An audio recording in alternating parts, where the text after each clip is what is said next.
T20 உலகக்கோப்பையை India பேரில் எழுதுங்க அப்படின்னு சொல்கிற அளவுக்கு ஒரு சூப்பரான ஸ்குவாட் அனௌன்ஸ் பண்ணியிருக்காங்க பிசிசிஐ. 2026 T20 உலகக்கோப்பைக்கான இந்திய அணி அறிவிக்கப்பட்டிருக்கு. இதில் முக்கியமான சேஞ்ச் அப்படின்னா வைஸ் கேப்டனாக இருந்த சுப்மன் கில்லை டீமில் இருந்து வெளியே அனுப்பியிருக்காங்க. இதுக்கான காரணம் என்னன்னு நமக்கே ஈஸியாக புரியுது. ஏன்னா ரீசெண்ட் டைமில் சுப்மன் கில்லுடைய T20 ஃபார்ம் அப்படிங்கிறது ரொம்பவே சுமாராக இருக்குது. அதே மாதிரி இப்போ இன்ஜுரியிலும் இருக்கார். ஸோ இதுதான் சரியான தருணம்னு அவரை வந்து கழட்டி விட்டுருக்காங்க. இன்னொரு வெல்கமிங் சேஞ்ச் என்ன அப்படின்னாக்க இஷான் கிஷன் மறுபடியும் டீமுக்குள்ளே வந்திருக்காரு. பல வருஷமாக இந்தியன் டீம்லேருந்து ஓரம் கட்டப்பட்ட இஷான் கிஷன் இப்போது சையத் முஸ்டாக் அலி டிராஃபியை ஒரு கேப்டனாகவும் வின் பண்ணியிருக்காரு. ஸோ அவரை மறுபடியும் இந்தியன் டீமில் கூட்டு வந்திருக்காங்க.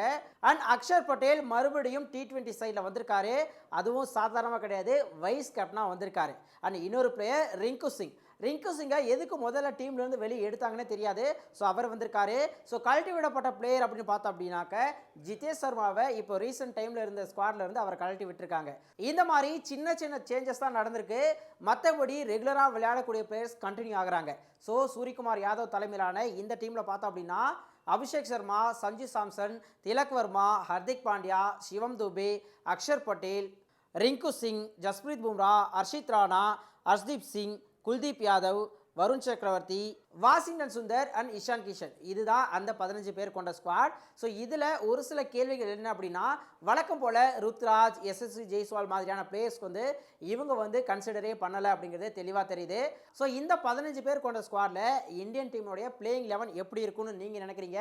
எந்த பிளேயர்ஸாவது மிஸ் பண்ணிட்டாங்களா? ஸோ அதையும் மறக்காமல் கமெண்ட்டில் சொல்லுங்கள்.